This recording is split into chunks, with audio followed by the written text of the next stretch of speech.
看到爱宝乐园在7月份的变化，我才明白，原来爱宝乐园对宝家族在乐园的地位一直都没有改变过。就算福宝离开了，但爱宝乐园对宝家族的尊重和热爱一点也没少。而这周胜熙姨母和爷爷们也特意在节目中分享了这一消息。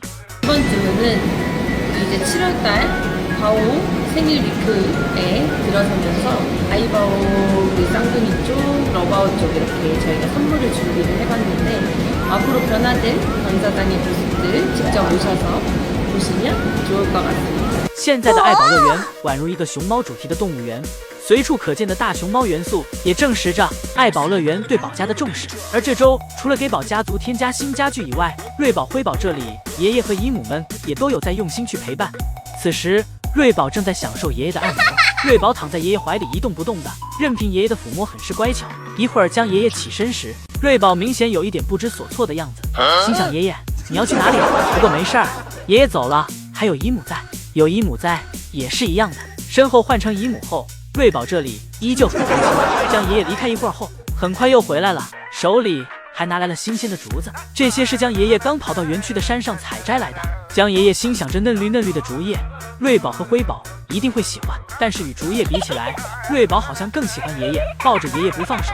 而对于竹子则不屑一顾。爷爷起身走时，瑞宝还牢牢抓着爷爷的大腿，直到将爷爷坐下来陪着，瑞宝这才开心起来。将爷爷除了竹子以外，还给姐妹俩带了小苹果。小苹果可比胡萝卜甜多了。吃上小苹果后，瑞宝也不再黏着爷爷，将爷爷这下也成功给自己脱身。福宝今天终于用上了假山的避雨功能。今天姨姨们正看着福宝时，上一秒阳光明媚，福宝正趴在小床上睡午觉，下一秒天空响起雷声，福宝被雷声吵醒。醒来后，福宝坐在小床上四处观察了一下，很快天上的雨点便落了下来。福宝察觉到下雨后，立马起身躲进了山洞里。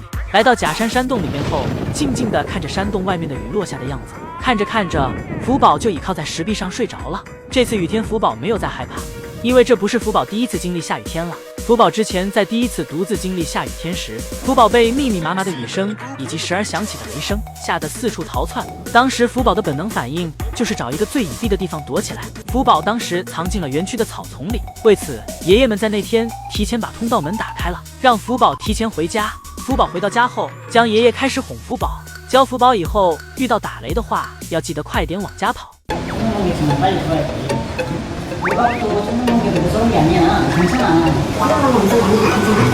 而这次福宝在园区经历下雨时，就按爷爷之前教的做了，没有再应激而四处逃窜，而是一下就找到了自己要躲避的地方。在山洞里时，福宝也没有焦急和烦躁的情绪。福宝稍微睡了一会儿，又被雨声吵醒了，于是又起来静静地看着洞外的小雨。福宝真是一只聪明又能令人放心的小熊。福宝这个懂事的样子，就是给爷爷和姨姨们在传达自己是可以照顾好自己的，让爷爷和姨姨们不用担心。不过今天的雨下得突然，走的也突然，一会儿雨停了，福宝打包了一根竹笋，去到了奶爸的通道门口，坐在奶爸的员工通道门口，给姨姨们安心表演着吃播。竹笋一根接着一根，根本停不下来。吃完竹笋后，福宝趴在自己的通道门口，考虑着回家还是留下来再陪姨姨们玩一会儿。福宝向来宠粉，最后福宝不出意外的选择了留下来继续陪姨姨们，表示不能让姨姨们白来。福宝坐在房间里，看着奶爸在园区给自己放置新的竹子。徐奶爸将竹子放在福宝的小床上后，将福宝的竹子进行了简单的区分，最后把福宝刚才吃剩的旧竹子扛走。徐奶爸回去后，给福宝把通道门打开了。不过福宝此时没有急着出门玩耍，因为福宝嘴巴里还有没嚼完的小零食。福宝面对室外很是从容淡定，让姨姨们也不要着急，等自己吃完嘴里的这块小零食后，马上就去了。徐奶爸看到福宝这可爱的模样，忍不住走过来给福宝来了个摸头杀。经历过大场面的熊，气场就是不一样，有着自己的主见和想法，不会轻易被环境和事物所影响。等福宝觉得室内没什么可以留念的了，这才走出了通道门，来到了室外。福宝来到室外后，没有着急去吃奶爸放置的竹子，而是先去了小泳池里踩了一下水，使自己降了降温。昨天奶爸放的皮球还在泳池里，福宝此时也没有玩耍，应该是天太热了，使福宝对玩耍失去了兴趣。福宝就这样在园区走来走去，最后走到了与草和和共有的墙前，查看自己不在的这段时间里，草和和有没有给自己留什么信件。不知道福宝读到了什么好消息，福宝扬起的嘴角看上去很开心的样子。围着园区转了一圈后，福宝来到了自己的独木桥前，抱着小树干，用自己独有的兔子跳技能爬到了树上。福宝在树上用小手去抓自己的小竹筐，检查了一下里面有没有小零食。小竹筐里没有发现小零食，但福宝在一旁的假山上发现了，上面有一块窝头和一根大竹笋。福宝拿到小零食后转身坐下，这个位置刚好是在树荫处，不会很晒。假山上的小零食吃完后，福宝又往前走了2步，又发现了一根竹笋。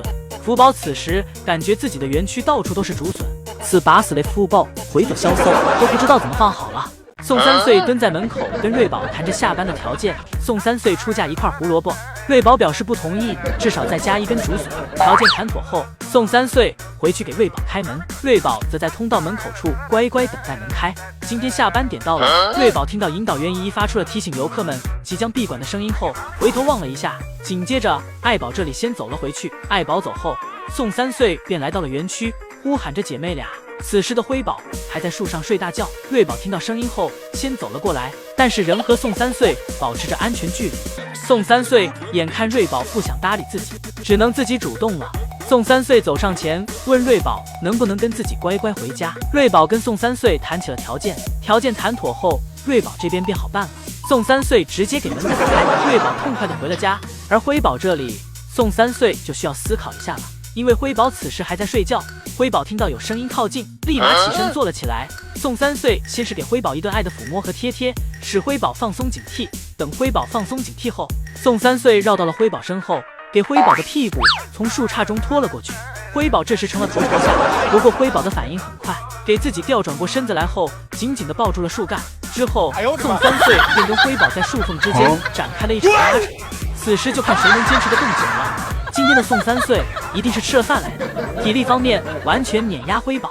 辉宝很快就被宋三岁推了下去。宋三岁给辉宝推下去后也没有犹豫，直接给辉宝抱起，往通道门口走。走到通道门口时，给辉宝放下，然后自己回去给辉宝开门。而辉宝这里也没有再继续挣扎，就这样坐在门口静静等待着通道门打开。姐妹俩现在虽然对下班还有稍许的抗拒，但比起之前宋三岁爬到树上都摘不下来的情况相比，已经是很大的进步了。今天福宝在小床上正惬意地吃着竹子时，突然的一声响让福宝立马放下了手里的竹子，起身眺望声音发出来的地方。福宝盯着其呆望了一会儿，福宝确认没异常后，情绪稍微放松了一些。但福宝感觉此地已经不能久留了，福宝打算给自己换个地方。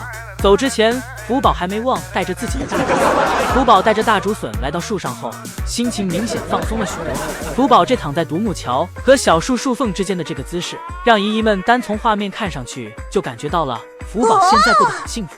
福宝肚皮朝上的动作，更是福宝对环境的信任。因为作为野生动物，警惕性是很高的，是不会轻易把自己全身最柔软也是最脆弱的地方露出来的。而福宝这一行为，则是对新环境的信任以及对奶爸的信任。一会儿，福宝吃完竹笋后，从树上下来，开始研究自己的小山洞。之前福宝都是走正门的，谁知今天福宝研究起了自己山洞中的小窗户，试图从小窗户里钻出去。但福宝似乎有点低估自己最近的体重了，给自己卡在了洞口，进也进不去，出也出不来。福宝喊奶爸过来帮忙，但奶爸没有听见。最后，福宝费了好大的力气，才给自己钻了出来。看来福宝回国后，这是又吃胖了不少。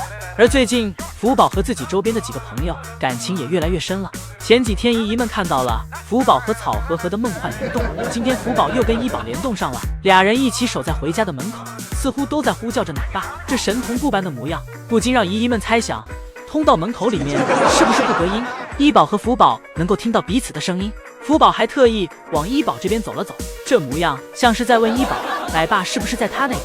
一会儿，福宝被奶爸喊回家休息。徐奶爸来到园区为福宝打扫园区的卫生，打扫完卫生时，走之前还在福宝的门口放了许多的竹笋和胡萝卜。这么宠福宝，福宝很难不上胖呀。